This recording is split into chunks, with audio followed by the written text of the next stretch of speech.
Hello everyone, आप सभी लोगों का युक्ति आइज पर स्वागत है। उम्मीद करता हूं आप लोग अपनी तैयारी को धार दे रहे होंगे। उसी क्रम में आप लोगों के लिए 71वीं बीपीएससी करंट अफेयर्स सीरीज में आप लोग समाधान 2.0 के तहत जनवरी 2025 नेशनल करंट आज हम लोग चर्चा करेंगे। महत्वपूर्ण 30 एमसीक्यू सीरीज के तहत हम लोग इसमें शामिल करना है। बहुत से महत्वपूर्ण कंटेंट है जो आप लोगों को परीक्षा में डायरेक्ट इनडायरेक्ट पूछे जाते हैं। जैसा कि डे फर्स्ट के क्लास में हम लोग सिलेबस को लेकर चर्चा किए थे और प्रश्न कहाँ से पूछे जा रहे हैं, कितने प्रश्न पूछे जा रहे हैं, उस पर चर्चा हो चुकी है। आज डे 2 है तो उस पर हम लोग चर्चा करेंगे आपको नेशनल करंट पर। तो चलिए आगे बढ़ते हैं और देखते हैं। सबसे पहले तो लाइक शेयर सब्सक्राइब जरूर कीजिए, युक्ति है इसको सपोर्ट कीजिए, टेलीग्राम चैनल से ज्वाइन कर लीजिएगा। सारे कंटेंट आपको वहीं उपलब्ध कराए जाते हैं। अगर आप यूट्यूब पर हैं तो आप हमें सब्सक्राइब कीजिए, शेयर कीजिए, लाइक कीजिए, अपने दोस्तों के साथ हमें साझा कीजिए।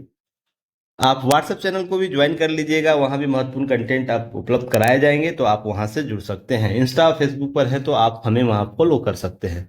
पहले प्रश्न पर आते हैं, देखते हैं। प्रश्न की शुरुआत आपको महत्वपूर्ण प्रश्न के साथ है, तो देखिए इसे स्टार श्रेणी में रखिएगा आप लोग।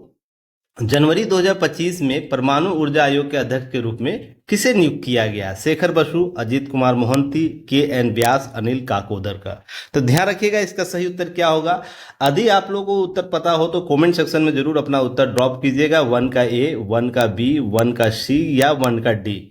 इससे क्या होगा, एक्टिव मोड में आप काम कर पाएंगे। तो देखिए इसका सही उत्तर क्या होगा। ऑप्शन आपको बी, डॉक्टर अजीत कुमार मोहंती। अगर हम इनकी बात करें, इनकी नियुक्ति आपको आपको कब हुई है? जनवरी 2025 में। और साथ ही साथ ध्यान रखिएगा अजीत कुमार जो मोहंती हैं भारतीय परमाणु ऊर्जा आयोग के अध्यक्ष के तौर पर काम कर रहे हैं, जहां पर उनकी पहले वो सचिव के पद पर काम कर रहे थे परमाणु ऊर्जा विभाग में। डिपार्टमेंट ऑफ एटॉमिक जो एनर्जी है, डीएई जिसे हम लोग कहते हैं। डॉक्टर मोहंती एक प्रतिष्ठित परमाणु वैज्ञानिक रह चुके हैं और वो भाभा परमाणु अनुसंधान के जो बार्क है, ध्यान रखिएगा, निदेशक के तौर पर भी काम कर चुके हैं। तो ध्यान रखिएगा जो महत्वपूर्ण व्यक्ति है ना, बीपीएससी क्या कर रही है महत्वपूर्ण व्यक्तियों के लिए, उसके पूर्व के पदों से प्रश्न पूछ चुका है। जैसे आप कंबोज, जो हमारे कंबोज जो यूएन में जो रही थी सदस्य के तौर पर, मेंबर के तौर पर, तो ध्यान रखिए उनसे संबंधित आपको पूर्व के जो उनका एक्सपीरियंस है वहां से प्रश्न पूछा। तो जो भी महत्वपूर्ण व्यक्ति है उनके पूर्व के एक्सपीरियंस को भी आप लोग थोड़ा सा याद रखिएगा।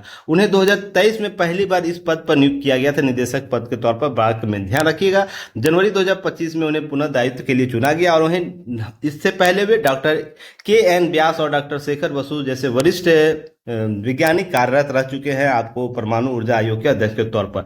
जनवरी 2025 तक यहाँ पर मोहंती के पास यह पद है, ध्यान रखिएगा। उसके बाद इनकी नियुक्ति आगे बढ़ाई जाएगी। अगर हम इसके साथ साथ और भी तथ्यों की बात करें तो परमाणु ऊर्जा आयोग, ध्यान रखिएगा, इसकी स्थापना कब होता है? 3 अगस्त आपको 1954 राष्ट्रपति के आदेश के माध्यम से प्रधानमंत्री के प्रत्यक्ष प्रभार में, अर्थात इनका जो निर्देशन कौन करेगा? प्रधानमंत्री करेगा। ध्यान रखिएगा। इसके साथ साथ एक्ट को याद रखना, किस एक्ट के माध्यम से? वर्ष 1948 के परमाणु ऊर्जा अधिनियम के तहत आपको इसकी स्थापना की गई थी। वर्ष 1958 से, ध्यान रखिएगा, परमाणु ऊर्जा उपयोग जो है, परमाणु ऊर्जा शांतिपूर्ण उपयोग के लिए अनुसंधान और विकास के महत्वपूर्ण तेजी से प्रगति की है। भारत सरकार, आपको हाल ही में पता होगा कि भारत सरकार ने अपने जो परमाणु नीतियां हैं उसमें भी बदलाव कुछ किए हैं। तो थोड़ा सा इस सब चीजों को अपडेट रखिएगा, यहाँ से रिलेटेड प्रश्न आपको पूछे जा सकते हैं। 1 मार्च 1958 के एक प्रस्ताव के माध्यम सरकार पूर्ण कार्यकारी और वित्तीय शक्तियों के साथ परमाणु ऊर्जा आयोग की स्थापना कर देता है। वहीं परमाणु ऊर्जा आयोग परमाणु ऊर्जा विभाग के नीतियों तैयार करने के लिए उत्तरदायी है, जवाबदेह है। तो इस तरीके से कुछ कंटेंट है, इसे जरूर आप लोग रिकॉल करके चलिएगा। चलिए दूसरे प्रश्न पर आते हैं। जनवरी 2025 में अंतर्राष्ट्रीय मुद्रा कोष बोर्ड में भारत के नामित निदेशक के रूप में किसे नियुक्त किया गया है? अब यहाँ गीता गोपीनाथ है, कृष्णमूर्ति सुब्रमण्यम है, परमेश्वर अय्यर है, रघुराम राजन है। अगर हम इनकी बात करें कि कौन है, तो इसका सही उत्तर क्या? ऑप्शन बी होगा।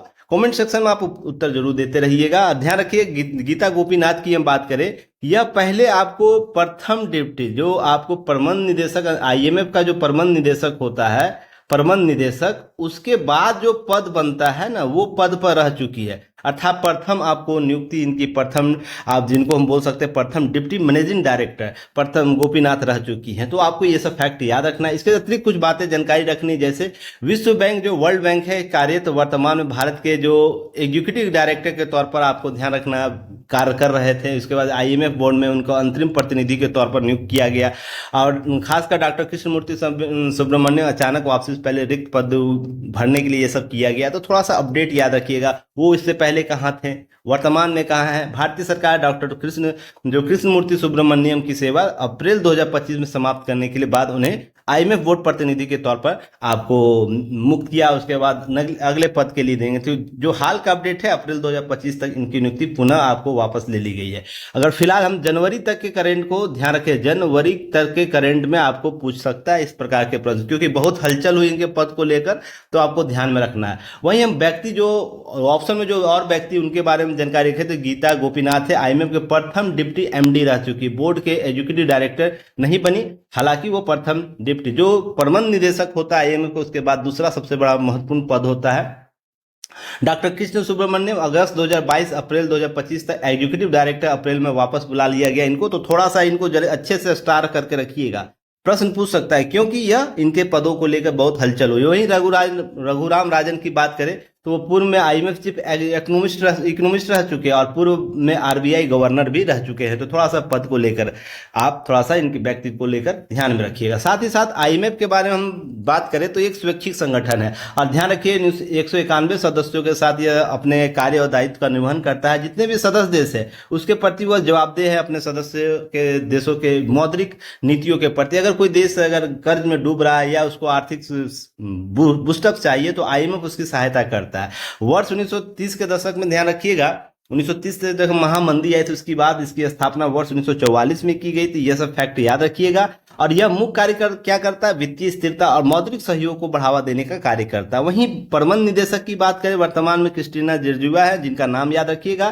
कमेंट सेक्शन में मुझे बताइएगा ये किस देश से है। तो ये सब फैक्ट अगर एक्टिव मोड में आप लोग याद करते हैं, जैसा कि मेरा तरीका भी पढ़ाने का और समझाने का, कि आप लोगों को कॉन्सेप्ट थोड़ा सा क्लियर अपने स्तर पर भी करनी चाहिए। वहीं प्रबंध उप निदेशक गोपी जो गीता गोपीनाथ प्रबंध उप प्रबंध निदेशक है। तो ये सब फैक्ट याद रखना। चलिए आगे बात करते हैं तीसरे नंबर प्रश्न पर। इस प्रश्न में आप ध्यान रखिएगा, भारतीय सेना, ध्यान रखिए क्या है, भारतीय सेना ने किस राज्य में ऑपरेशन सद्भावना के तहत नागरिक सैन्य सहयोग कार्यक्रम चलाए। देखिए कुछ प्रश्न ऐसे बनेंगे जहां से आप लोग को समझना होगा सैन्य और असैन्य ऑपरेशन कौन कौन से हैं। सैन्य ऑपरेशन जो डायरेक्ट सेना उसमें भागीदार रहती है दूसरे देशों के साथ डायरेक्ट एक्शन में सेना लड़ेगी, या किसी असामाजिक तत्व जैसे उग्रवाद हुआ, आतंकवाद हुआ, तो वहां पर घटनाओं के साथ वहां पर डायरेक्ट होगी। असैन्य कहने का मतलब नागरिक सेवा के लिए कार्य कर रही होगी। तो यह आपको ध्यान रखना है। नागरिक सैन्य जो सहयोग पूछ सकता है या असैन्य सहयोग पूछ सकता है, तो आप लोगों को थोड़ा सा शब्दों पर ध्यान रखना है। तो चलिए प्रश्न के तौर पर दिया गया है ऑप्शन में मणिपुर, जम्मू कश्मीर, छत्तीसगढ़, उपरोक्त सभी। तो इसका सही उत्तर क्या होगा? इसका सही उत्तर कमेंट सेक्शन में आप लोग बताने का प्रयास कीजिएगा, क्या होगा इसका सही उत्तर आपको जम्मू कश्मीर। तो ध्यान रखिएगा जम्मू कश्मीर प्लस लद्दाख भी याद रखना, लद्दाख के साथ प्लस क्या रखना, पूर्वी जो राज्य है, कुछ राज्य है जैसे असम, सिक्किम जैसे राज्यों में आपको इस तरीके से ऑपरेशन चलाए गए हैं, तो भारतीय सेना के द्वारा चलाए गए। इसके साथ साथ कुछ चीज है जिसको फैक्ट आपको याद रखनी, जैसे जम्मू कश्मीर पूर्वोत्तर राज्यों के लिए ऑपरेशन सद्भावना, लद्दाख क्षेत्रों के लिए, जम्मू कश्मीर के लिए, पूर्वोत्तर राज्यों के लिए। 3 फैक्ट याद रखने हैं ऑपरेशन सद्भावना के साथ। आर्मी गुडविल स्कूल कहां चलाए जा रहे हैं? लद्दाख में। तो आपसे एक प्रश्न पूछा जा सकता है कि भारतीय सेना के द्वारा आर्मी गुडविल स्कूल कहां, किस राज्य या केंद्र शासित प्रदेश में चलाया जा रहा है? तो लद्दाख में। याद रखना आप लोग को, ये सब प्रश्न आपको डायरेक्ट पूछे जा सकते हैं। वही ऑपरेशन सद्भावना के तहत भारतीय सेना त्रिशक्ति कोर, ध्यान रखिएगा कौन सा कोर? त्रिशक्ति कोर, उत्तरी सिक्किम में आपको क्या किया, अटूट समर्थन नागरिकों से जोड़ने के लिए अभियान आपको चलाए थे सद्भावना। इसी के साथ साथ एक ऑपरेशन सद्भाव है, मिलता जुलता नाम है ऑपरेशन सद्भाव। यह 17 सितंबर 2024 को चलाया गया। किस में? म्यांमार, भारतीय जो डेलीगेशन गया था वहां पर, क्योंकि वहां पर कुछ आपदाएं आई थी, वहां पर आपातकालीन बाढ़ आया था, वहां पर आपको याद होगा उस दौरान साइक्लोन आया था, तो वहां पर 1 मिलियन अमेरिकी डॉलर मूल्य के 53 टन आपातकालीन बाढ़ राहत सामग्री उनको भेजा गया। तो ऑपरेशन सद्भाव किसके साथ चलाया गया? तो म्यांमार के साथ, ये फैक्ट याद रखिएगा। और सद्भावना कहाँ चलाया गया? तो भारत में चलाया गया, जम्मू कश्मीर पूर्वोत्तर राज्यों के साथ साथ। अब ध्यान रखिएगा, बहुत से अभियान राष्ट्रीय स्तर पर 2024-25 में चलाए गए और अंतर्राष्ट्रीय स्तर पर, तो उस थोड़ा सा फैक्ट याद रखना, जैसे ऑपरेशन दोस्त, ऑपरेशन बॉम्बिट बॉकेट, ऑपरेशन सुदर्शन शक्ति, ऑपरेशन पुनर्वसन, ऑपरेशन अभ्यास, ये सब फैक्ट है जो राष्ट्रीय स्तर पर अभियान चलाए गए हैं। अब ध्यान रखिएगा, हम कुछ और भी फैक्ट है, ऑपरेशन सद्भाव, operation Brahma, operation Sindhu, operation Ajay, ये सब फैक्ट याद रखने हैं। यहाँ पर कंटेंट आपको उपलब्ध कराया, जिसको आप लोग रिवीजन जरूर करिएगा। जैसे कम से कम 2 तो कम से कम याद रखना, जैसे ऑपरेशन आपको सिंधु, जो इजराइल और ईरान के बीच हाल में फंसे भारतीयों को वापस लाने के लिए चलाया गया, जहां पर आपको अभी लगभग 3170 लोगों को रिकवरी करने का प्रयास किया जा रहा है। ऑपरेशन अजय, इजराइल और हमास के बीच जो सरकार, भारतीय सरकार के द्वारा इजराइल और फिलिस्तीन से भारतीयों लाने के लिए किया गया है। इस ऑपरेशन ब्रह्मा, म्यांमार में जो तीव्रता भूकंप आए थे उसके लिए मदद जो किया, उसका नाम रखा गया, ऑपरेशन ब्रह्मा के तहत भी किया गया। तो ऑपरेशन सद्भाव याद रखिएगा, जो टाइफून यागी था उसमें लाओस, म्यांमार और वियतनाम में यह सितंबर 2024 में यह किया गया था। और ऑपरेशन ब्रह्मा याद रखिएगा, मार्च में किया गया था। ये सब फैक्ट याद रखने आप लोगों को, ये सब डायरेक्ट प्रश्न आपके एग्जाम में पूछे जा सकते हैं। चौथे नंबर प्रश्न पर आते हैं, निम्नलिखित कथनों पर विचार करना। कथन 1 है, 2 है, 3 है। कथन 1 पूछ रहा है, क्या बोल रहा है कि 2025 में लोकतंत्र दिवस समारोह में अतिथि के तौर पर फ्रांस के राष्ट्रपति को आमंत्रित किया गया। क्या यह कथन सही है? पहला कथन अच्छे से पढ़िएगा, समझने का प्रयास कीजिएगा। दूसरा है, गणतंत्र दिवस पर विदेशी अतिथि को आमंत्रित करने की परंपरा वर्ष 1950 से शुरू की गई, या 50 के दशक से आपसे का प्रश्न पूछा जा सकता है। अतिथि के चुनाव का निर्णय रणनीतिक, आर्थिक और राजनीतिक विचारों के आधार पर लिया जाता है। कौन सा कथन सही है आपको पूछ रहा है? केवल 1-2, केवल 1-3, केवल 2-3, 1-2-3। तो सही उत्तर बताने का प्रयास कीजिएगा। देखिए, जैसा कि प्रश्न के कथन में दिया गया है, तो 2025 का जो मुख्य अतिथि था, इंडोनेशिया के जो राष्ट्रपति थे, इंडोनेशिया के जो राष्ट्रपति जो सुबियांतो थे, वो थे राष्ट्रपति, अर्थात इंडोनेशिया। तो यह कथन ऐसे ही गलत हो गया। हालांकि फ्रांस के राष्ट्रपति जो मैक्रोन हैं, उनको ध्यान रखिएगा, जो 75वां गणतंत्र दिवस था उसमें आपको 2024 में बुलाया गया था, या अतिथि थे। तो यह फैक्ट आपसे याद रखना है। वहीं अगर इसकी बात करें तो यह जैसे ही यह हमारा शुरुआती थीम रहा है कि अपने गणतंत्र दिवस पर महत्वपूर्ण जो राष्ट्राध्यक्ष है देशों, जिसके साथ हमारे रणनीतिक, आर्थिक और राजनीतिक अच्छे संबंध है, उनके देशों के प्रतिनिधि को या राष्ट्र प्रमुख को अपने देश में बुलाना उस अवसर पर। तो इस तरीके से इसका सही उत्तर क्या होगा? ऑप्शन 2 और 3 इसका सही उत्तर होगा, क्योंकि आपको एक गलत है। तो 2 और 3 आपका सही कथन है। तो इस तरीके से आप देखने का प्रयास कीजिए। इसके अतिरिक्त कुछ अतिरिक्त फैक्ट है, तो ध्यान रखिएगा। 1950 में इंडोनेशिया के राष्ट्रपति जो थे सुकर्नो, पहले गणतंत्र दिवस पर मुख्य अतिथि थे। तो आपको यह प्रश्न पूछ सकता है कि अभी तक इंडोनेशिया के कौन कौन से राष्ट्रपति भारत में आए हैं मुख्य अतिथि के तौर पर, तो नाम याद रखना है। वहीं 76वां गणतंत्र दिवस की बात करें, जो 25-26 के दौरान हम लोग 26 के दौरान मना रहे थे, उसमें मुख्य अतिथि के तौर पर इंडोनेशिया के राष्ट्रपति प्रबोतो सुबियांतो आए हुए थे, जो वर्तमान वहां इंडोनेशिया के राष्ट्रपति हैं। 75वां गणतंत्र दिवस की बात करें, जो वर्ष 2024 में मनाया गया, वो जो फ्रांस के राष्ट्रपति है एमेनुएल मैक्रोन, 2024 में यह मुख्य अतिथि के तौर पर शामिल है। और ध्यान रखिए, इनके साथ साथ ये 6ठे फ्रांसीसी नेता हैं। यह भी फैक्ट आपको याद रखना है कि भारत के गणतंत्र दिवस अवसर पर मुख्य अतिथि के तौर पर ये 6ठे ऐसे फ्रांसी राष्ट्रपति है जो भारत आए थे। मिस्र के जो राष्ट्रपति अब्देल फतेह अली सीसी, ध्यान रखिएगा, 2023 अर्थात 74वें आपको गणतंत्र दिवस के मुख्य अतिथि थे। अब ये क्यों मैं दे रहा हूं? रीजन है कि आपसे प्रश्न पूछ सकता है सीरीज में 74वां, 75वां, 73वां। तो इस तरीके से आपको याद रखना है। कम से कम ये सीरीज तो कम से कम याद रखिएगा कि 76 में कौन थे, 75 में कौन थे, 74 में कौन थे। तो इस तरह फैक्ट याद रखना है। वहीं 76वें गणतंत्र दिवस 2024 का थीम क्या था? स्वर्णिम भारत विकास, जो विकसित भारत विकास है उसकी बात करता था। स्वर्णिम भारत, विरासत और विकास, अर्थात golden India heritage and progress, इस थीम पर सांस्कृतिक विरासत और विकास की दिशा में इसकी प्रगति को दर्शाता ये थीम रखा गया था। वहीं 75वें गणतंत्र दिवस 2024 का थीम था विकसित भारत और भारत लोकतंत्र की मार्तिका। यह फैक्ट आपको यहाँ प्रश्न एग्जाम में पूछा जा चुका है, इसलिए आपको थीम भी याद रखना है, सीरीज भी याद रखना है, साथ ही साथ सारे फैक्ट को याद रखना है। चलिए नेक्स्ट प्रश्न पर आते हैं। 5वें नंबर प्रश्न है 24 जनवरी 2025 को मनाए गए राष्ट्रीय मतदाता दिवस की थीम क्या थी? यह थीम है, अच्छे से याद रखना, थीम से प्रश्न पूछे जाते हैं। थीम में क्या रखा गया, ऑप्शन याद रखिएगा, ऑप्शन को थोड़ा सा आप लोग देखिए। कोई मतदाता पीछे न छूटे, सशक्त, सतर्क, सुरक्षित और सूचित मतदान, वोट जैसा कुछ नहीं, वोट जरूर डालेंगे हम, मतदान का महत्व है। तो सबसे पहले ध्यान रखिएगा यहाँ से प्रश्न में राष्ट्रीय मतदाता दिवस कब से मनाया जा रहा है, तो 25 जनवरी को मनाया जाता है। और ध्यान रखिएगा यह 15वां आपको क्या था, 15वां राष्ट्रीय मतदाता दिवस मनाया गया था।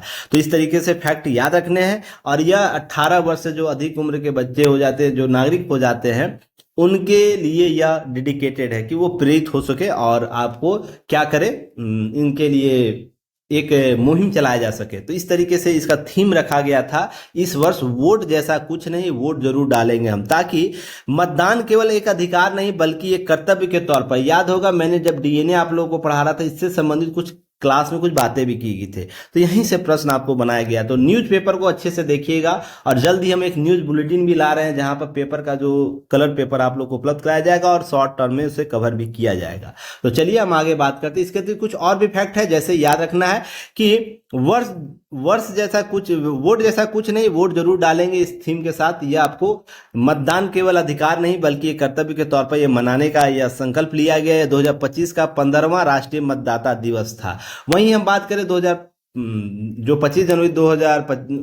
25 जनवरी है, ये जो मतदाता दिवस मनाया जाता है वो 1950 के वर्ष का, जहाँ पर भारतीय निर्वाचन आयोग का गठन हुआ था, उसकी याद में आपको ध्यान में रखना है, उसके संदर्भ में मनाई जाती है।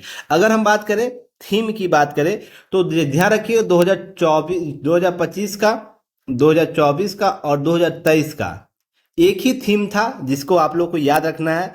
Nothing like voting, I vote for sure. Nothing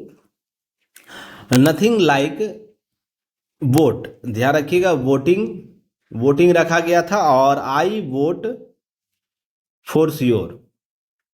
तो ये थीम याद रखना, 3 वर्ष का ये लगातार थीम रहा है, तो ये महत्वपूर्ण है, तो इसे याद करके आप लोगों को जाना है। चलिए नेक्स्ट हम बात करते हैं, किस मंत्रालय द्वारा कला ग्राम फॉर महाकुंभ 2025 का आयोजन किया गया। देखिए महाकुंभ का आयोजन किया गया था, मेंस में भी आपको प्रश्न पूछा गया है, तो ऐसा नहीं, आप लोगों को ध्यान में रखना नहीं है कि यहाँ से अब प्रश्न नहीं बनेंगे, एकदम प्रश्न बनेंगे, तो इसको स्टार श्रेणी में आप लोग जरूर रखिएगा। यह संस्कृति मंत्रालय के द्वारा, पर्यटन मंत्रालय के द्वारा, आवास और शहरी मामलों के मंत्रालय के द्वारा, गृह मंत्रालय किसके द्वारा मनाया गया। तो फैक्ट के तौर पर याद रखिएगा, इसका आयोजन संस्कृति मंत्रालय के द्वारा किया गया। अगर हम बात करें इसके वर्तमान संदर्भ में, तो कुछ चीजों को ध्यान में रखना, जैसे आपको ध्यान रखना है इसके वर्तमान मंत्री कौन है, गजेंद्र सिंह शेखावत है, और मंत्री पद याद रखिएगा। इस प्रकार के जो भी मंत्रालय विभाग चर्चा में रहते हैं, वहां से मंत्री पद का प्रश्न पूछा जाता है, ये सब फैक्ट याद रखिएगा। इसके अतिरिक्त बहुत से और भी अभियान चलाए गए हैं, जैसे विवेक आपको चलाया गया, नेशनल इंस्टीट्यूट महिलाओं और बच्चों के खिलाफ अपराध को रोकने के लिए ए आधारित चेतावनी प्रणाली के तहत 2024 में चलाया गया अभियान है। उसी तरह मेरा परिवार मेरा पहचान आपको चलाया गया, सीमा सुरक्षा सशक्तिकरण अभियान चलाया गया। संस्कृति मंत्रालय के द्वारा हाल के जो अभियान है कला ग्राम फॉर महाकुंभ, प्रयागराज में भारतीय कला संस्कृति हस्तशिल्प के लिए जीवंत प्रदर्शन लाया गया। वहीं एक भारत श्रेष्ठ भारत उत्सव लाया गया, जहां पर जून 2024 में 24 से यह क्या है पुनः सक्रिय हुआ, जहां पर यह अभियान चलाए गए। 75 क्रिएटिव माइंड ऑफ टुमारो नामक एक युवा कलाकारों के लिए प्रोत्साहन IFFA गोवा के द्वारा आपको 2024 के तहत चलाया गया। तो इस प्रकार के महत्वपूर्ण अभियान मंत्रालय के द्वारा चलाए गए, थोड़ा सा फैक्ट याद है। इसके अतिरिक्त आपको और भी महत्वपूर्ण मंत्रालयों के फैक्ट आपको जो PDF उपलब्ध कराया जाएगा ना कंटेंट, उसमें और भी ऐड कर दिया गया, जिसमें आप लोग उसे जरूर देख लीजिएगा, रिवीजन करिएगा।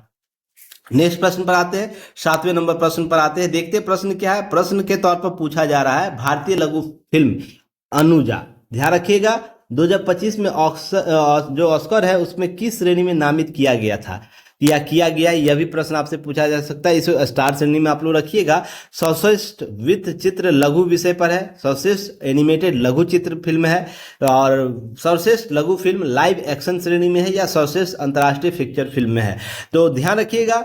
अगर हम बात करें अनुजा की बात करें तो अनुजा क्या है, अनुजा एक शॉर्ट फिल्म लाइव एक्शन जो है हमारा है, लाइव एक्शन की श्रेणी में नामित किया गया। आपको जो 97 आपको ऑस्कर अवार्ड इस बार दिए गए उसमें नामित किया गया था।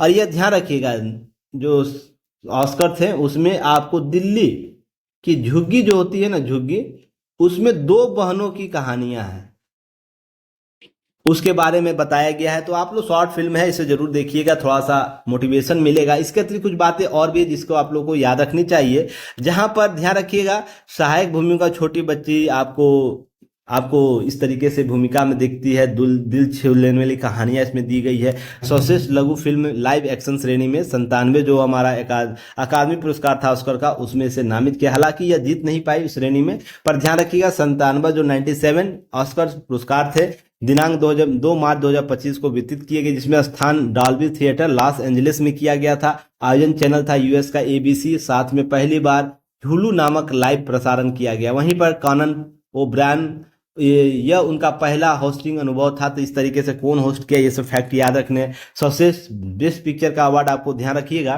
किसको मिला है, अनोरा को। ध्यान रखें सर्वश्रेष्ठ निर्देशक सीन बेकर को, सर्वश्रेष्ठ अभिनेत्री एड्रियन बॉडी को, सर्वश्रेष्ठ अभिनेत्री ध्यान रखिए अभिनेता के तौर पर एड्रियन बॉडी को, और अभिनेत्री के तौर पर माइकी मेडिसन को दिया गया। सर्वश्रेष्ठ सह अभिनेत्री, इसी तरह सह अभिनेत्री है सर्वश्रेष्ठ अंतर्राष्ट्रीय फिल्म फीचर ब्राजील की आई एम स्टिल हेयर को दिया गया। वहीं सर्वश्रेष्ठ एनिमेटेड पिक्चर में फ्लो को दिया गया। सर्वश्रेष्ठ लाइव एक्शन शॉर्ट के लिए I am not a robot Dutch film को दिया गया। इसे जरूर आप लोग शॉर्ट फिल्म को देखिएगा, बहुत ही मार्मिक कहानियां बताता है, किस तरीके से मानव जीवन को एक रोबोट बना दिया गया है, उसमें यह कहानी बताता है। I am not a robot, अर्थात मानो एक बोल रहा है, व्यक्ति बोल रहा है मैं रोबोट नहीं हूं कि जब स्विच ऑन और ऑफ कर लो आप हमसे काम करा लो। इस तरीके से कुछ फैक्ट आप लोग जरूर देखिएगा। 8वें नंबर प्रश्न पर आते हैं। भारत ने जनवरी 2025 में किस देश को ब्रह्मोस सुपरसोनिक क्रूज मिसाइल के निर्यात के लिए एक महत्वपूर्ण समझौता किया? देखिए डेट पर जरूर आप लोग ध्यान रखिएगा। अगर इस प्रकार के प्रश्न पूछ रहे हैं तो कब का प्रश्न पूछ रहा है, जनवरी का, मार्च का, अप्रैल का, कब, तो या वर्तमान में पूछ रहा है। इस तरीके से ऑप्शन में देखते हैं वियतनाम दिया गया है, ब्रुनई और फिलीपींस और मलेशिया दिया गया है। तो ध्यान रखिएगा अगर ब्रह्मोस की बात करें, ब्रह्मोस क्रूज मिसाइल की, तो यह अगर हम जनवरी में बात करें तो किस देश के साथ किया गया था? फिलीपींस के साथ किया गया था। यह ध्यान रखिएगा यह पहला ऐसा देश है जो क्या करता है, सुपरसोनिक मिसाइल, आपको सुपरसोनिक जो हमारा क्रूज मिसाइल है उसको दिया जाता है। अब ध्यान रखिएगा यह कब दिया जाता है? 19 अप्रैल को दिया गया है, यह ध्यान रखिए। पर इसके लिए जनवरी 2025 में समझौते हुए थे और 19 अप्रैल को फिलीपींस को सुपरसोनिक मिसाइल दे दी गई है। तो यह सब फैक्ट थोड़ा सा याद रखना है कि कब इसके साथ समझौते हुए, कब दिए गए। इसके साथ वो ध्यान रखिएगा जनवरी जो 2022 में एक समझौते हुए थे, निर्यात के महत्वपूर्ण समझौता, उससे पूर्व एक समझौता और भी हो चुका था $375 मिलियन का। ध्यान रखिएगा मिलियन डॉलर का समझौता हो रखा है इन देशों के बीच। इसके अतिरिक्त कुछ और फैक्ट है जिसे आप लोग देख सकते हैं, समझ सकते हैं। जहां पर हम फिलीपींस की बात करें, पहला ऐसा देश बना जो ब्रह्मोस आपूर्ति का अनुबंध किया। वहीं ध्यान रखिएगा फिलीपींस के साथ जनवरी 2025 में आपूर्ति भी समझौता हो गया है। वहीं पर फिलीपींस के साथ एक जनवरी 2000 दोनों के बीच एक सौदे समझौते, रक्षा के साथ सौदे समझौते, जिसके तहत यह लिया गया था निर्णय। जिसके बाद 2 जनवरी 2025 में से अपडेट करते हुए 19 अप्रैल 2024 के तहत जो चीजें पहले भी दे रखे हैं, तो सब फैक्ट याद रखिएगा। अब ध्यान रखिएगा ब्रह्मोस की बात करें, सुपरसोनिक क्रूज मिसाइल है जिसमें भारत और रूस और उसके साथ साथ संयुक्त उपक्रम के साथ आपको विकसित किया गया। DRDO और NPOM रूस का जो संस्थान उसके द्वारा यह विकसित किया गया। यह ब्रह्मपुत्र और भारत के और मॉस्को रूस के नदी के नाम पर रखा गया है। गति की बात करें 2.8 से लेकर 3.0 मैक का यह गति है। ध्वनि की गति से 3 गुना ज्यादा यह रेंज रखता है। रेंज के तौर पर हम बात करें 450 किलोमीटर शुरुआती दौर पर था, जिसे 800 किलोमीटर तक बढ़ाने की उम्मीद की जा रही है। इसका रेम जेट इंजन इसमें प्रयोग किया जाता है। ये सब फैक्ट याद रखिएगा।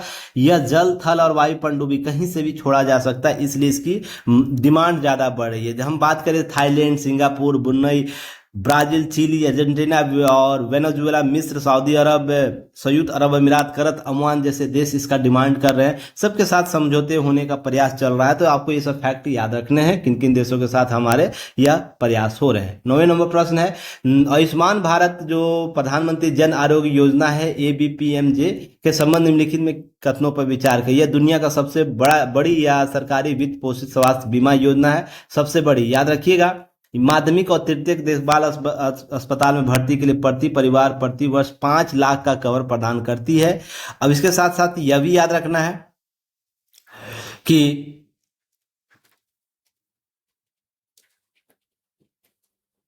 तीसरे ऑप्शन में यह योजना केवल ग्रामीण क्षेत्रों के गरीबी रेखा से नीचे BPL में रहने वाले परिवारों के लिए। तो यह ऐसे ही गलत हो जाता है कि सभी लोग जो गरीबी रेखा से नीचे सभी वर्गों के लिए यह कवर किया जाता है। तो ये ऑप्शन इसका क्या हो जाएगा? ऑप्शन आपको ऑप्शन क्या हो जाएगा? 1 और 2 आपका सही है। तो ऑप्शन 1 में 1, 2 सही है। यह विश्व की सबसे बड़ी सरकारी वित्त पोषित स्वास्थ्य बीमा योजना है। ध्यान रखिए, इसे फैक्ट को याद रखना है। और इसके तहत ध्यान रखिएगा क्या है कि यह माध्यमिक और तृतीय देखभाल अस्पताल में भर्ती के लिए प्रति परिवार 5 लाख रुपए के स्वास्थ्य बीमा कवर करती है। इसके साथ साथ सामाजिक आर्थिक जाति जनगणना, जिसे हम SECC 2011 के मापदंडों के अनुसार इसे अपडेट किया गया, वंचित परिवारों को कवर करती, न कि केवल ग्रामीण, सभी परिवारों को। जो आपको आंकड़े इसके आधार पर वर्गीकृत किए गए उसके आधार पर अप्रैल 2025 तक प्रति माह औसत नए अस्पतालों में भागीदारी 316 से घटकर 111 रह गई है। थोड़ा सा अपडेट है डाटा। इसके बाद 33 आयुष्मान आरोग्य मंदिर खोले गए। ये सब फैक्ट याद रखना हुआ। ये 2017 नीति के तहत, राष्ट्रीय स्वास्थ्य नीति के तहत इस अभियान की शुरुआत केंद्रीय मंत्रिमंडल के द्वारा 11 सितंबर 2024 को आयुष्मान भारत प्रधानमंत्री जन आरोग्य योजना के बड़े विस्तार की मंजूरी दी। तो वर्तमान में जो विस्तार है, जहां पर 70 वर्ष की आयु से अधिक उम्र के सभी वरिष्ठ नागरिकों उनकी आय के प्रवाह किए बिना क्या है, बिना स्वास्थ्य कवरेज किया जाएगा। अर्थात ध्यान रखिए, सभी व्यक्तियों 70 वर्ष के जो भी होंगे उनको शामिल किया जाएगा। वहीं पर इस विस्तार में 6 करोड़ वरिष्ठ नागरिकों को लगभग 4.5 करोड़ परिवारों को लाभ मिलेगा। इस फैक्ट याद रखना, जहां प्रति वर्ष प्रति परिवार, ध्यान रखें, 5 लाख रुपए तक निःशुल्क स्वास्थ्य बीमा कवरेज किया जाएगा। अब यहाँ पर दिल्ली 2025 में इस योजना जुड़ने वाला 35वां राज्य है। तो ये सब फैक्ट याद रखना है ताकि आप लोग के लिए एग्जाम में काम दे सके। 10वां नंबर प्रश्न है कि भारत ने जनवरी 2025 में किस देश से प्राप्त किए गए सी हॉक हेलीकॉप्टर नौसेना में शामिल किए गए? यह हेलीकॉप्टर बहुत सी चर्चा में था, तो इसलिए यह प्रश्न आपके लिए इंपॉर्टेंट हो जाता है। इजराइल है, रूस है, संयुक्त अरब अमीरात है या यूनाइटेड किंगडम। देखिए, सी हॉक अमेरिका का एक हेलीकॉप्टर है जो आपको रेम्बो सीरीज का है। ध्यान रखिएगा, 2025 में इसे भारतीय जो वायु आपको सेना है वहां पर शामिल किया जाता है, सॉरी नौसेना में। तो इसे फैक्ट को थोड़ा सा याद रखना है। जहां पर हम बात करते हैं कि MS-60R जो हेलीकॉप्टर है, जो सी हॉक हम लोग जिसे बोलते हैं, आपको यह रेमो सी हॉक दिसंबर 2024 में अमेरिकी कांग्रेस द्वारा भारतीय फॉरेन मिनिस्ट्री सेल्स के अनुबंध तक मंजूरी दी गई थी। अब इसके साथ साथ याद रखिए, जनवरी 2025 में भारतीय नौसेना में शामिल कर दिया। बस ये प्रश्न यहाँ से पूछ सकता है, इसमें क्या होता है कि आपको रडार लगाया गया, अपर रडार की आगे से सिग्नल, साइड से आपको रडार लगाया गया है, ध्यान रखिएगा साइड से, ताकि इसके आसपास जितने भी अराउंड कुछ ऐसी गतिविधि होती है जो इसके रडार के अनुसार नहीं सेट किया गया है, तो उसे क्या करेगा, इसे उसके लिए एक्टिव मोड में काम करता है। ये सब फैक्ट याद रखने हैं। चलिए, पराक्रम दिवस के बारे में निम्नलिखित कथनों को विचार कीजिए। देखिए, पराक्रम दिवस मनाया जाता है प्रत्येक वर्ष 23 जनवरी को नेताजी सुभाष चंद्र बोस की जयंती के उपलक्ष्य में मनाया जाता है। पहला कथन दिया गया। दूसरा, दिसंबर 2021 से मनाया जाना शुरू हुआ, या इस दिवस को मनाने के लिए मुख्य उद्देश्य नेताजी के अदम्य साहस और निस्वार्थ सेवा के श्रद्धांजलि देना। सबसे पहले तो आप कथन को छांट भी सकते हैं कि ये कथन तो ऐसे ही सही हो जाएगा। दूसरा क्या रहा, कहाँ ऑप्शन है, तो आपका ऑप्शन 3 कहाँ है, 3 जगह, तो ये कट गया। तो आपको ऑप्शन ढूंढना है, एक सही उत्तर ढूंढना है। तो ध्यान रखिएगा, 23 जनवरी को शुरू किया जाता है, या इनके उपलक्ष्य में, जयंती के उपलक्ष्य में यह शुरू किया जाता है। तो यह भी आपका कथन सही है, तो एक सही है। तो इसका मतलब आपका सही उत्तर क्या हो जाएगा, 1, 2, 3। यहाँ पर 2021 से भी शुरू किया गया, यह भी फैक्ट याद रखना, यह भी सही हो जाता है। तो इस तरीके से सही उत्तर क्या है, ऑप्शन डी आपका सही उत्तर है। और इसके अतिरिक्त हम कुछ बात करें तो 23 जनवरी को नेताजी के याद में, उनकी जयंती की याद में से शुरू किया गया है। ध्यान रहे, प्रत्येक वर्ष मनाया जाता है, और 2021 से इसे मनाने का, जब नेताजी की 125वीं जयंती थी। ऐसा फैक्ट याद रखें, 125वीं जयंती में यह शुरू किया गया है। उसके बाद 2022 में इंडिया गेट नई दिल्ली में नेताजी के की हेलोग्राम प्रतिमा का अनावरण किया गया 2022 में। 2023 में अंडमान निकोबार द्वीप समूह में 21 अनाम द्वीपों का नाम 21 परमवीर चक्र जो दिए विजेता हैं उनके नाम पर रखा गया। तो इससे फैक्ट अपडेट हुए हैं तो याद रखना। वर्ष 2024 में प्रधानमंत्री नरेंद्र मोदी दिल्ली के लाल किले से इस कार्यक्रम का उद्घाटन का इंडियन नेशनल आर्मी परीक्षणों का स्थल किया। ध्यान रखिएगा, तो इंडियन नेशनल आर्मी इस बार चर्चा में है, तो इस बार प्रश्न पिछले वर्ष का चर्चा में है, तो इस बार जरूर इंडियन आर्मी को अपने हिस्ट्री में कवर करके जाइएगा, वहां से कुछ प्रश्न जरूर बन सकते हैं। 12वां नंबर प्रश्न है, आरबीआई ने जनवरी 2025 में किस नए बैंक को लाइसेंस दिया है? तो किस प्रकार के लाइसेंस दिए हैं? तो एफबीएम के लाइसेंस दिए हैं, तो जिसमें जो एचडीएफसी बैंक है, भारत बैंक है, फिनो पेमेंट बैंक है, एयरटेल पेमेंट बैंक है। तो ध्यान रखिए, on spot on tap scheme के तहत फिनो बैंक को नया लाइसेंस दिया गया, जहां पर छोटे प्लस पेमेंट्स बैंक, जैसे पेमेंट बैंक है ना, जैसे पेटीएम आप लोग यूज करते हैं, पेटीएम यूज करते हैं, या फिर आप गूगल पे करते हैं, अमेजन पे, इस प्रकार का जो पेमेंट है छोटे पेमेंट बैंक, उस तरीके से आपको यह इसको दिया गया, फिनो पेमेंट बैंक को यह दिया गया है लाइसेंस। इसके तहत ध्यान रखिएगा, यह लाइसेंस क्या है? तो ये लाइसेंस एक बनाया जाता है जिसमें हम लोग बात करते हैं आरबीआई द्वारा स्थायी बाहरी सलाहकार समिति जो एक गठित करती है वही निर्णय लेता है इसको देने के लिए, जहां 20 जनवरी 2025 को इसका गठन किया गया। Universal bank of small finance bank के लिए प्राप्त आवेदनों का मूल्यांकन और अनुशंसा करने के लिए इस समिति ने क्या किया, जो स्टैंडिंग इंटरनल एडवाइजरी कमेटी, इसने क्या किया कि इनकी अध्यक्षता एम के जैन की अध्यक्षता में, जो आरबीआई के पूर्व गवर्नर है, उनके द्वारा समिति के द्वारा अनुशंसा की गई कि फिनो पेमेंट बैंक को नया लाइसेंस प्रदान किया जाए, जो ऑन टैप स्कीम के तहत माध्यम के तहत दिया जाएगा। अब ध्यान रखिएगा, इसके साथ छोटे और पेमेंट बैंक की क्रियान्वयन की अनुमति दी जाती है, तो यह सब फैक्ट याद रखिएगा। अगर इस समिति की बात करें, जो एडवाइजरी कमेटी उसकी समिति की बात करें, अध्यक्ष एम के जैन, रेवती अय्यर, पार्वती एफ सुंदरम, हेमंत बी जो कंट्रैक्टर, याद रखिएगा, एम एस कन्नन, ये सब सारे सदस्य इसके थे। इनका कार्यकाल 3 वर्ष तक होता है। इस कमेटी का कार्यकाल 3 वर्ष तक होगा। यह आरबीआई के विनियमन में विभाग को प्रदान करेगा, मदद करेगा। इसके साथ कुछ आरबीआई के कुछ अपडेट्स है जिसको आप लोग याद रखना चाहिए, जैसे वित्तीय साक्षरता बढ़ाने के प्रयास में वित्तीय साक्षरता सप्ताह 2025 में मनाया गया।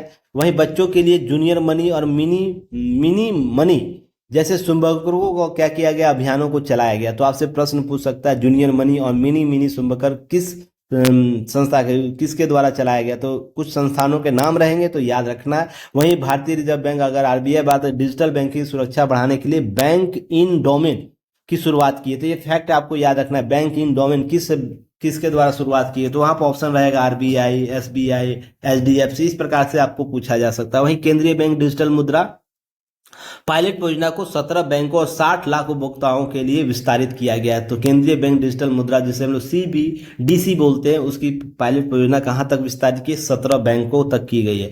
और आरबीआई की स्थापना आरबीआई एक्ट 1934 के तहत 1 अप्रैल 1935 को की गई। वर्तमान गवर्नर संजय मल्होत्रा जो 11 दिसंबर 2024 से इस पद पर है।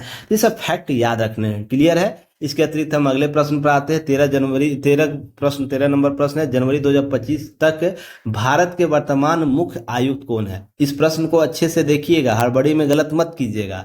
जनवरी 2025 तक पूछ रहा है।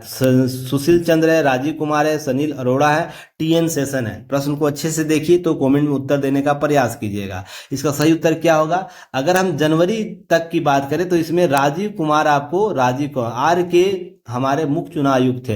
पर वर्तमान में आपको याद रखना है, वर्तमान में श्री कौन है? श्री ज्ञानेश कुमार है, जो आपको ध्यान रखना है। 19 फरवरी 2025 को भारत के 26वें जिस आपको इलेक्शन कमीशन बनते हैं, मुख्य चुनाव आयुक्त बनते हैं, तो ये फैक्ट याद रखना 19 फरवरी 2025 को। तो ये फैक्ट अतिरिक्त याद रखना। इसके अतिरिक्त क्या है कि अगर वर्तमान में हम आयोग की बात करें तो ज्ञानेश कुमार मुख्य चुनाव आयुक्त है। अन्य सदस्य हैं डॉक्टर सुखबीर सिंह सिंधु निर्वाचन आयुक्त, और दूसरे अन्य हैं डॉक्टर विवेक जोशी। आप लोग को पता होगा कि जो 3 सदस्यीय आपको हमारा वर्तमान चुनाव आयोग है, तो जिसमें एक मुख्य चुनाव आयुक्त होता है, दो अन्य चुनाव आयुक्त होते हैं। अगर हम राजीव कुमार की बात करें, उन पूर्व भारतीय प्रशासनिक सेवा अधिकारी जो 15 मई 2022 को उन्हें सुशील चंद्र अर्थात उसके पूर्व जो हमारे चीफ इलेक्शन थे, उनको उनके जगह पर इनकी नियुक्ति हुई थी, और 25वें मुख्य चुनाव आयुक्त के तौर पर इनके राजीव कुमार का नियुक्त हुआ था। तो क्रम भी याद रखना है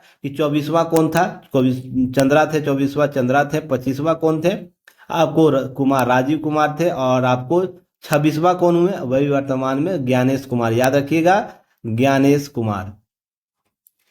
तो ये सब फैक्ट याद रखने, सीरीज याद रखना है। जो निर्वाचन आयुक्त पर नियुक्त हुए कब हुए, 19 फरवरी 2025 को। ये 1988 बैच के अधिकारी है, और आईआईटी कानपुर में सिविल इंजीनियर कर बीटेक किए हैं। और उसके बाद जो ICFI है, इंडिया से business finance, HIID Harvard university US, और पर्यावरण और शास्त्री का अध्ययन कर रखे हैं। इनकी पूर्व उपलब्धियां भी आपसे पूछी जा सकती है, तो ये सब फैक्ट याद रखना है। क्लियर है। नेक्स्ट प्रश्न है, जनवरी 2025 में राष्ट्रीय हल्दी बोर्ड के गठन किया गया, जिसका मुख्यालय कहाँ, बेंगलुरु, पुणे, निजामाबाद, तेलंगाना और कोची है। बहुत ही महत्वपूर्ण, इसे स्टार श्रेणी में रखिएगा। इस प्रकार के नए संगठनों का जब गठन होता है तो प्रश्न आपसे वहां से डायरेक्ट पूछा जाता है।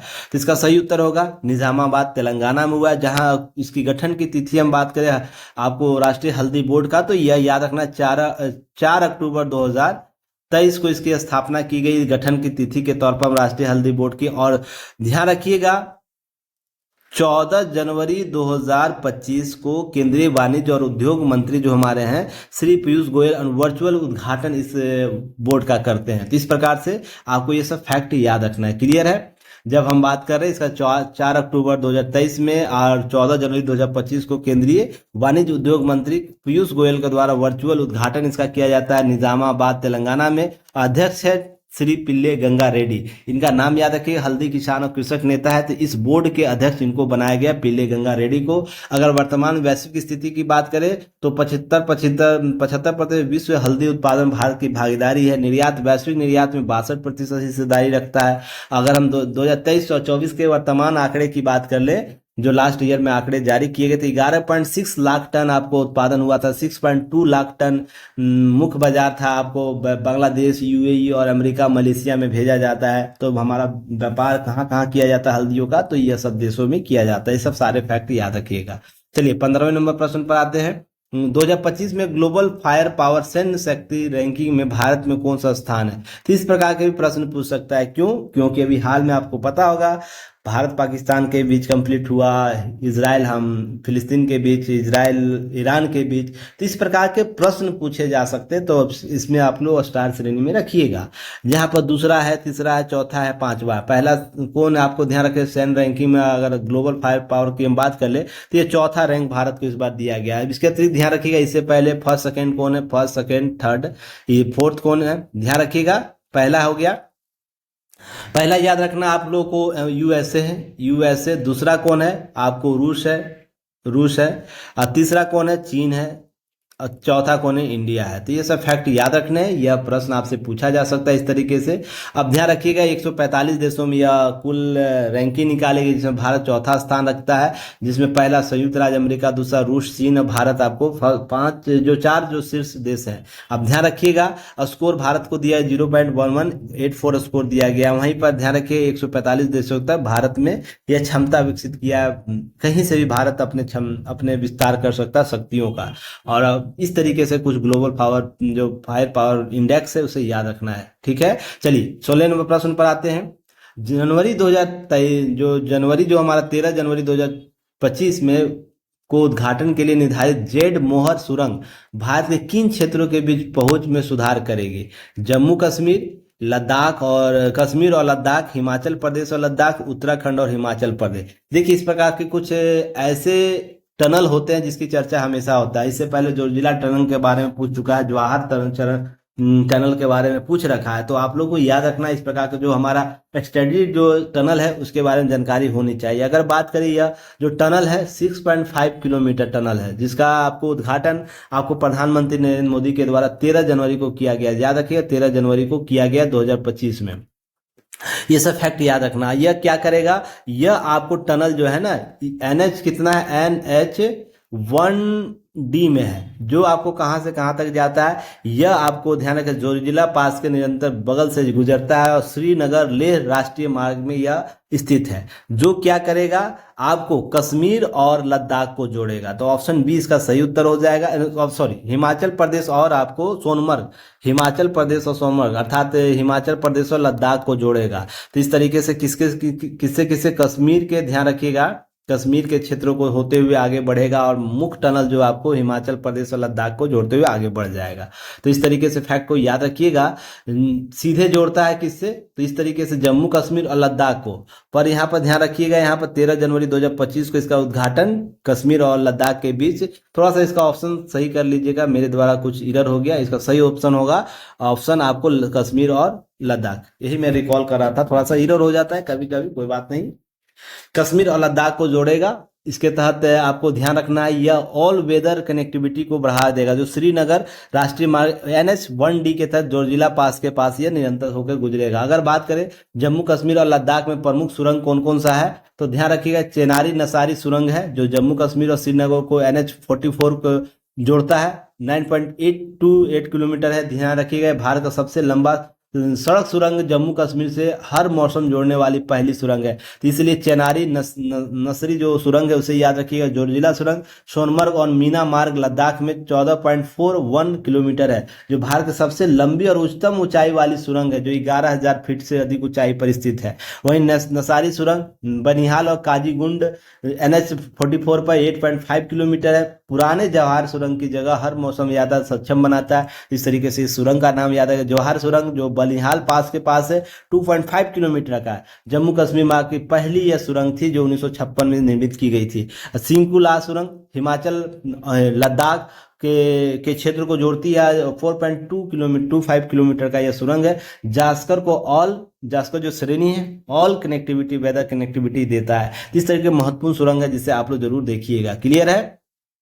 17वें नंबर प्रश्न पर आते हैं। 17वां नंबर प्रश्न है केंद्रीय रिजर्व पुलिस बल CRPF और महानिदेशक DG के रूप में किसे नियुक्त किया गया? अजय कुमार मिश्रा, ज्ञानेंद्र प्रताप सिंह और संजय अरोड़ा या राकेश अस्थाना। तो इसका सही उत्तर क्या होगा? देखिए ज्ञानेश प्रताप सिंह जी की नियुक्ति आपको 19 जनवरी 2025 को की गई कि CRPF के महानिदेशक पद पर, DG के पद पर इनकी नियुक्ति की जाती है। उससे पहले वो 30 जनवरी 2025 को पदभार संभालते हैं और 30 नवंबर 2027 तक इस पद पर रहेंगे। 30 जनवरी को पद संभालते हैं और यह कब तक रहेंगे? याद रखिएगा 30 नवंबर 2027 तक इनका कार्यकाल रहेगा। उससे पहले अगर कुछ होता है तो अलग बात। इससे पहले वो असम पुलिस के महानिदेशक थे। ये फैक्ट याद रखना है। कहाँ के? असम पुलिस के महानिदेशक DGP रह चुके हैं। तो इसका फैक्ट याद रखना है। क्लियर है। अगर हम इसके अतिरिक्त कुछ बात करें तो केंद्रीय रिजर्व पुलिस बल की स्थापना आपको ध्यान रखिएगा क्राउन रिप्रेजेंटेटिव पुलिस के तौर पर हुई थी। अस्तित्व में आया था कब? 27 जुलाई 1939 को। तब से यह फिर 28 दिसंबर 1949 को केंद्रीय रिजर्व पुलिस बल के अधिनियम के तहत इसे केंद्रीय रिजर्व पुलिस बल बना दिया गया और यह वर्तमान 88 वर्षों का अपना इतिहास लेकर चल रहा है। तो इसका फैक्ट याद रखना। अगर हम ज्ञानेंद्र प्रताप सिंह के बारे में बात करें तो 1991 बैच के असम मेघालय कैडर के IPS अधिकारी है, जो 19 जनवरी 2025 को केंद्रीय गृह मंत्रालय की अनुशंसा पर CRPF के महानिदेशक बनाए गए और 30 जनवरी को यह पदभार संभाले और 30 नवंबर 2027 तक यह क्या करेंगे? पद तक बनेंगे या आरंभिक आदेश द्वारा इसे निर्दिष्ट अवधि बनाई गई। अगर इससे पहले सरकार कहीं उनकी पुनः नियुक्ति कर दे वो अलग मैटर है। उससे पहले असम पुलिस महानिदेशक थे और SPG और राष्ट्रीय जो जांच एजेंसी NI के महत्वपूर्ण भूमिका निभा चुके हैं। तो फैक्ट याद रखने। क्लियर है। अब 18वां नंबर प्रश्न है जनवरी 2025 में सीमा सुरक्षा बल BSF द्वारा भारत पाकिस्तान सीमा घुसपैठ रोकने के लिए कौन सा विशेष अभियान चलाया गया? देखिए इस प्रकार के प्रश्न आपसे पूछे जा सकते हैं। इस बार रीजन क्या है? इस बार ऑपरेशन सिंदूर हुआ है, चर्चा का विषय बना हुआ था। तो जो भी सीमा सुरक्षा बल है हमारे भारतीय सेना, वहां से इस प्रकार के जो भी अभियान चलाए गए प्रश्न पूछ सकता है। तो इसलिए इसे हल्के में मत लीजिएगा, आप लोग इसे अच्छे से कवर करके जाइएगा। ऑपरेशन सरहद, ऑपरेशन सजग, ऑपरेशन अलर्ट, ऑपरेशन सुदर्शन। ध्यान रखिएगा ऑपरेशन अलर्ट चलाया गया है भारत बीएसएफ के द्वारा चलाया गया अभियान है, जो आपको जनवरी 2025 में चलाया गया। जो इसका उद्देश्य था, जो पाकिस्तान सीमा है, भारतीय सीमा है, उसके बीच जो अवैध घुसपैठ हो रहे हैं उसको रोकने के लिए, ड्रग्स माफिया को, तस्करी को रोकने के लिए, या हमारे सीमा को सुरक्षित करने के लिए चलाया गया। अब ध्यान रखिए कहाँ कहाँ का चलाया गया। तो राजस्थान याद रखिएगा, राजस्थान, पंजाब, जम्मू कश्मीर और गुजरात के क्षेत्रों में चलाया गया। तो आपको RPJG याद रखना है। राजस्थान, पंजाब, जम्मू एंड कश्मीर और गुजरात, इन राज्यों में यह सुरक्षा बलों के द्वारा चलाया गया आपको अभियान था, जो ऑपरेशन अलर्ट था। इसके साथ साथ याद रखिएगा ऑपरेशन सजग था। यह अभियान मुख्य रूप से रेलवे सुरक्षा बोर्ड RPF के द्वारा चलाया गया है, जो रेल यात्रियों की सुरक्षा, ट्रेनों में चोरी चकारी रोकने के लिए, सतर्कता बढ़ाने के लिए चलाई गई थी। वहीं BSF के द्वारा ही ऑपरेशन सिंदूर चलाया गया था, जो वर्ष 2019 में चलाया गया। पश्चिमी सीमा, जो भारत और पाकिस्तान सीमा, उसको मजबूत करने के लिए आधुनिक तकनीकी बाड़बंदी निगरानी प्रणाली को विकसित करने के लिए चलाई गई थी। अगर वर्तमान की बात का ऑपरेशन अलर्ट की, तो राजस्थान, पंजाब, जम्मू कश्मीर, गुजरात की अंतर्राष्ट्रीय सीमा पर केंद्रित यह महत्वपूर्ण अभियान था। ये सब फैक्ट याद रखने। क्लियर है? चलिए नेक्स्ट प्रश्न है, 19वां नंबर प्रश्न है कि जनवरी 2025 में जारी इकोनॉमिक सर्वे 2024-25 किसके द्वारा तैयार किया गया है? बहुत इजी प्रश्न है, पर जब एग्जाम में आ जाएगा ना तो बहुत ही टफ क्रिएट कर देगा सिचुएशन।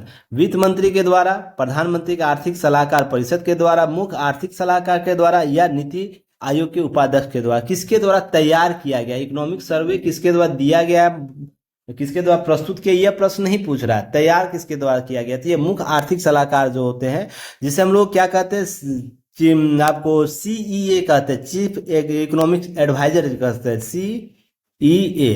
और वर्तमान में अभी कौन है? वर्तमान में वेंकटरमन अनंत नागेश्वरम है इनके वर्तमान हमारे मुख्य आर्थिक सलाहकार। उनके द्वारा तैयार किया गया 24-25 का आर्थिक सर्वे। ये सब फैक्ट याद रखना, तो ऑप्शन सी इसका सही उत्तर होगा। अब ध्यान रखना इसके अतिरिक्त कुछ बातें, जैसे मुख्य आर्थिक सलाहकार के नेतृत्व में यह तैयार किया जाता है। आर्थिक सर्वेक्षण सरकार वित्त मंत्रालय के तहत प्रस्तुत किया जाता है, उसके अंतर्गत काम करता है। और फाइनेंस मिनिस्टर होती है, वो आपको सदन के पटल पर रखती हैं, जो लोकसभा में आती है। Department of economics affair, ministry of finance के द्वारा इसको तैयार किया जाता है। यह फैक्ट याद रखना है। 2024 में चीफ इकोनॉमिक्स एडवाइजर कौन है? वेंकटरमन अनंत नागेश्वरम। ध्यान रखिए इनकी टीम तैयार की है। और CA की भूमिका क्या होती है? आर्थिक विश्लेषण, नीतिगत सिफारिशें प्रमुख होती है, उनके संसद में, राष्ट्रपति भवन में प्रमुख प्रस्तुत किया जाता है। ये सब फैक्ट याद रखना। वहीं बात करें वित्त मंत्री निर्मला सीतारमन, 31 जनवरी 2025 को संसद में आर्थिक सर्वेक्षण 2024-25 प्रस्तुत किए।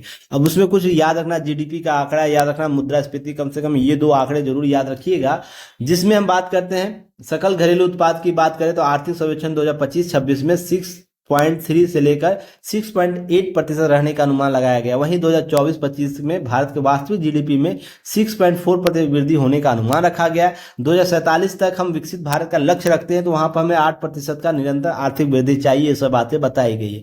अब मुद्रास्फीति की बात करें तो 2023-24 में 5.4 से घटकर 2024-25 के अप्रैल दिसंबर तक में आपको 4.9% आंकड़े हो गए। तो सुधार हुआ मुद्रास्फीति में। तो कुछ इनपुट हमें बहुत प्राप्त होगा, अच्छा इनपुट। उसमें खाद्य स्थिर मुद्रास्फीति स्थिर बनी रही, जो स्थिर या घटती खाद्य मुद्रास्फीति वैश्विक रुझानों का रूप नहीं था। ये सब फैक्ट बताया गया। अब खाद्य मुद्रास्फीति याद रखना, वो बढ़ गया है 7.5% से बढ़कर कितना 24-25 में 8.4% हो गया, जो मुख्य रूप से सब्जियों और दालों जैसी वस्तुओं के कारण वृद्धि के कारण हुई है। सब फैक्ट याद है। मुद्रास्फीति, समग्र मुद्रास्फीति कम हुई है, खाद्य मुद्रास्फीति बढ़ी है। इस प्रकार से इकोनॉमी में क्या करेगा कि आपको कॉन्सेप्ट बेस्ड क्वेश्चन पूछ देगा। तो इकोनॉमिक सर्वे का अलग से एक सेशन चलेगा, उस पर हम लोग अलग से वीडियो बनाएंगे, तब उसमें महत्वपूर्ण तथ्यों को शामिल करेंगे। चलिए 20वें नंबर प्रश्न पर आते हैं कि निम्नलिखित कथनों पर विचार करना। भारत सरकार ने राष्ट्रीय हरित हाइड्रोजन मिशन के तहत एक राष्ट्रीय नई प्रोत्साहन योजना की घोषणा की, जिसका उद्देश्य क्या है? 2030 तक 5 मिलियन टन MMT, ध्यान रखिएगा, हरित हाइड्रोजन क्षमता जो है हासिल करना। योजना मुख्य रूप से अपशिष्ट से ऊर्जा रूपांतरण परियोजनाओं को वित्तीय सहायता प्रदान करेगी, जिससे शहरी कचरा प्रबंधन में सुधार होगा। क्या ये दोनों कथन सही है? बताने का प्रयास कीजिएगा। चलिए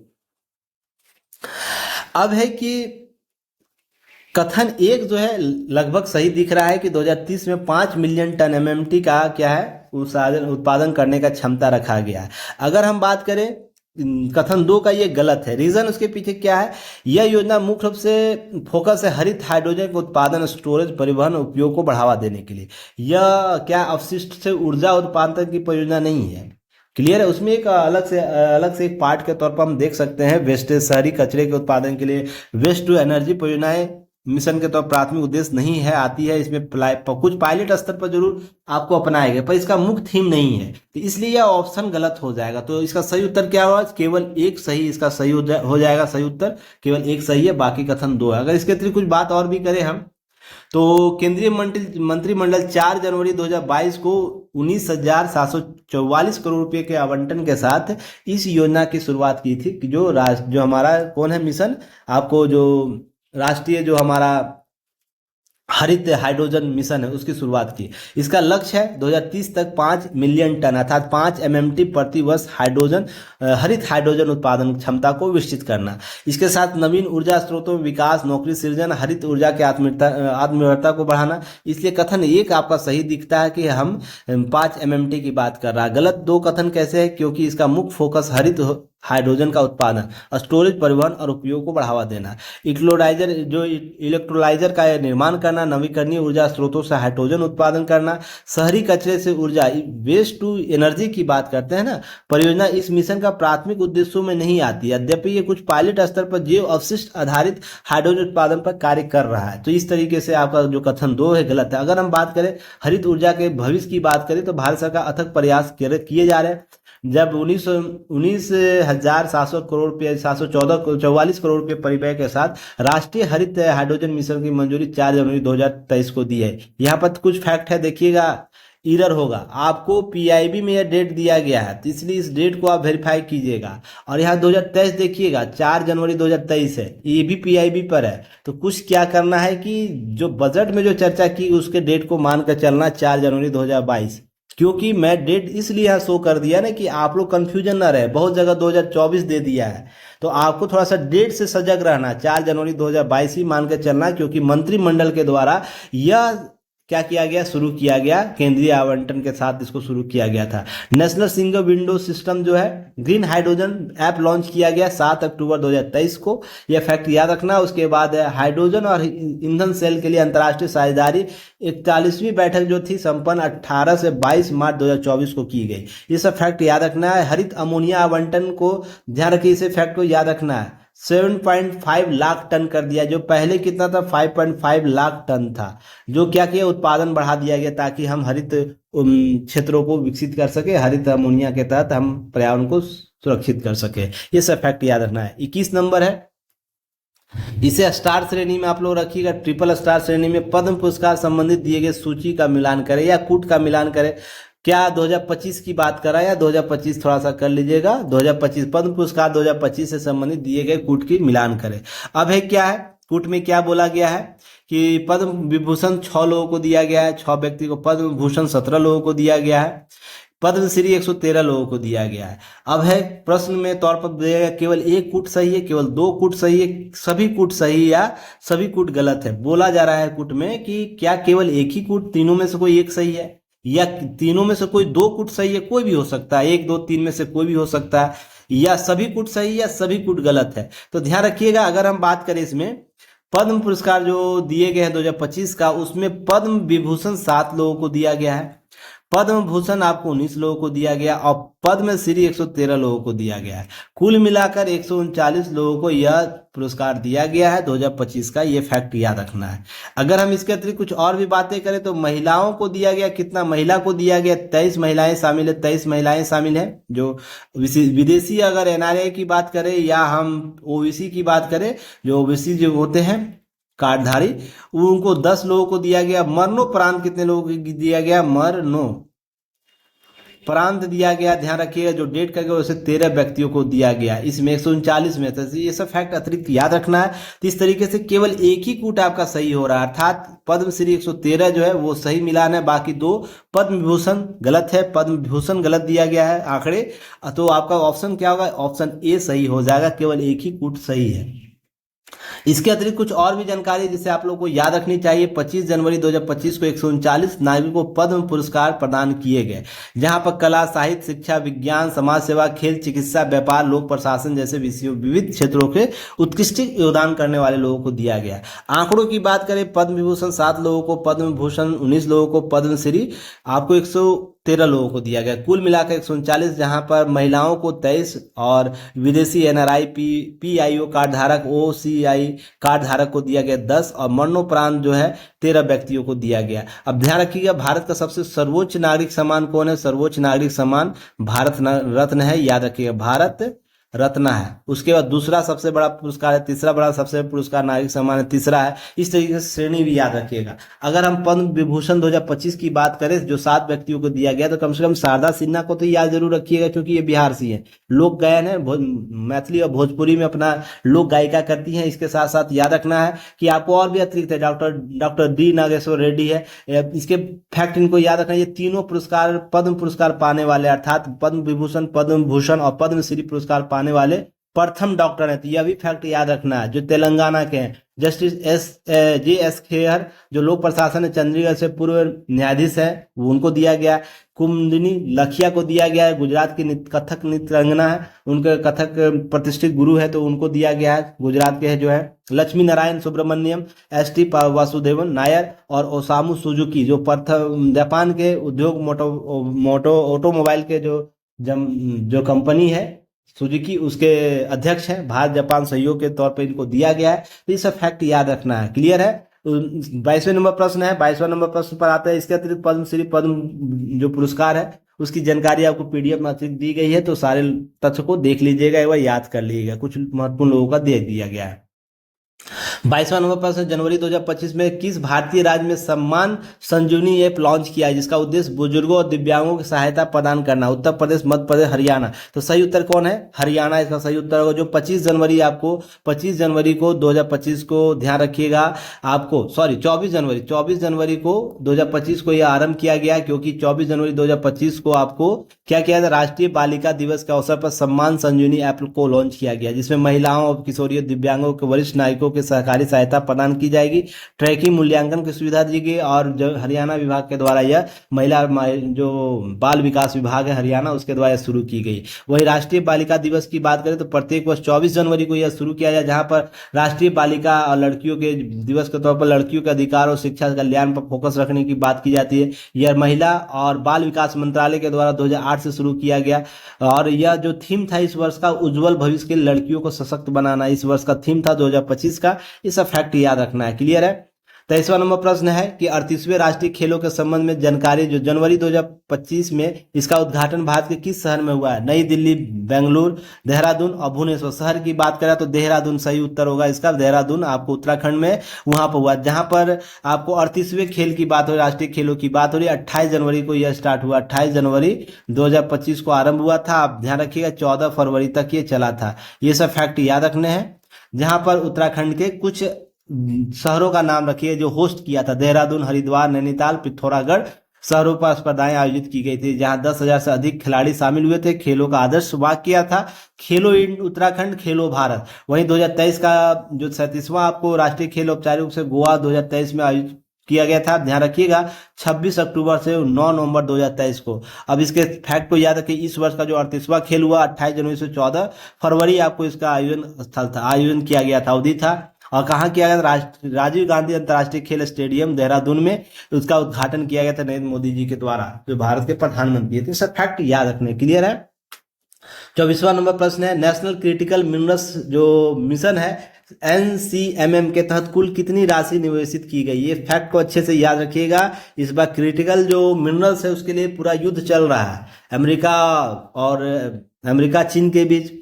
ये आप सुने होंगे, DNA मैंने कवर किया था। इस बार इसको स्टार श्रेणी रखिए, यहाँ से जरूर प्रश्न होंगे, किसी भी तरीके से हो सकते हैं पर होंगे। अब ध्यान रखिए ऑप्शन के तौर पर है 16,300 करोड़, 18,000 करोड़, 34,300 करोड़, 50,000 करोड़।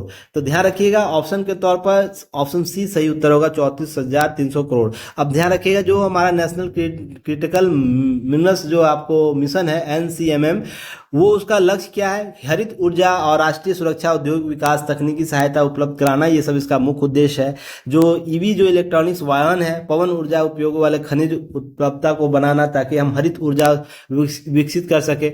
इस तरीके से 1200 क्षेत्रों का क्या किया गया, 1200 क्षेत्रों को क्या किया गया, चिन्हित किया गया। ऐसा फैक्ट याद रखने, क्लियर है। अगर हम इसके कुछ और भी बात करें, जहां पर विवरण बात करें कि वित्तीय विवरण कैसे किया गया है, तो सरकारी योगदान जो कुल जो 34,300 करोड़ देख रहे हैं, उसमें सरकारी है 16,300 करोड़, और पीसीओ निजी निवेश कहां से प्राप्त किया? 18,000 करोड़ निवेश प्राप्त किया जाए। कुल 7 वर्षीय योजना है जहां पर व्यय किया जाएगा।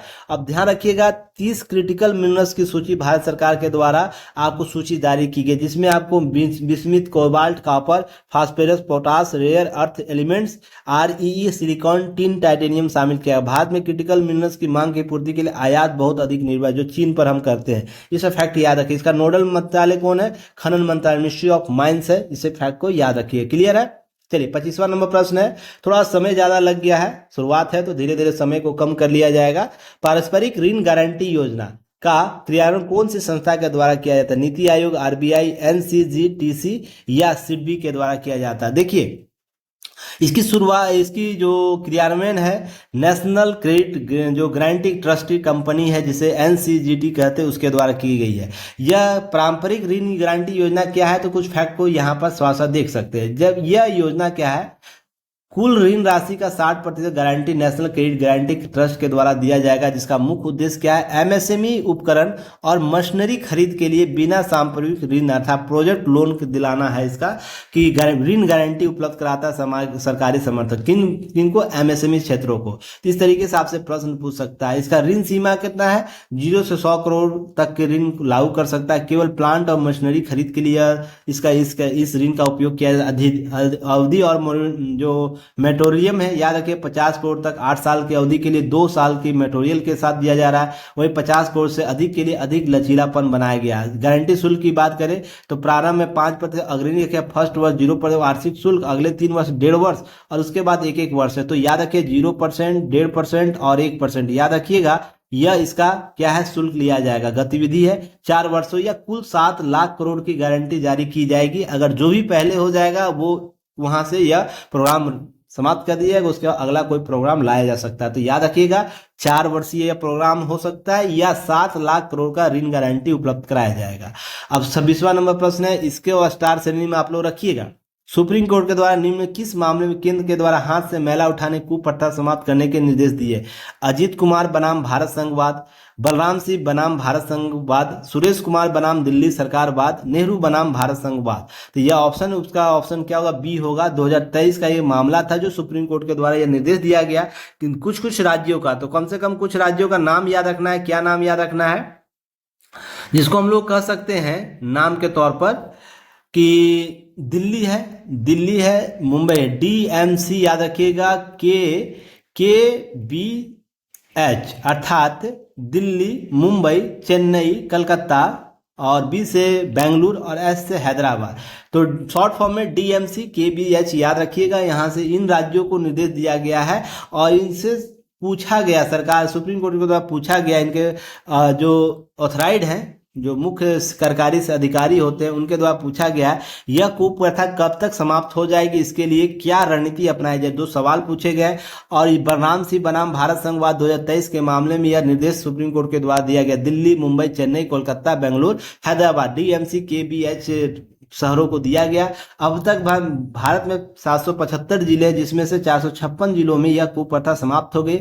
अभी 319 जिले में है जहां पर जो आपका सीवेज होता है, जो आपका वेस्टेज एरियाज होता है, वहां से वो माथे पर उठाकर मेला को ले जाते हैं, कहीं छोड़ते हैं। ये बहुत बड़ी कुप्रथा है। इसके लिए एक्ट भी बन रखा है 1993 में, 2013 में एक्ट बन चुका है। सफाई कर्मचारी नियोजन शुल्क, जो शौचालय सनिर्माण प्रतिषेध अधिनियम है 1993 का, हाथ से मेला उठाने का प्रतिबंध लगाया जाता है। 2013 में हाथ से मेला उठाने वाले कर्मियों नियोजन और प्रतिषेध और उनका पूर्णवास अधिनियम परिभाषा को और विस्तृत किया गया, कानूनी प्रावधान जोड़े गए। तो 2 एक्ट इसके साथ काम करते हैं। तो ये सब फैक्ट याद रखने हैं।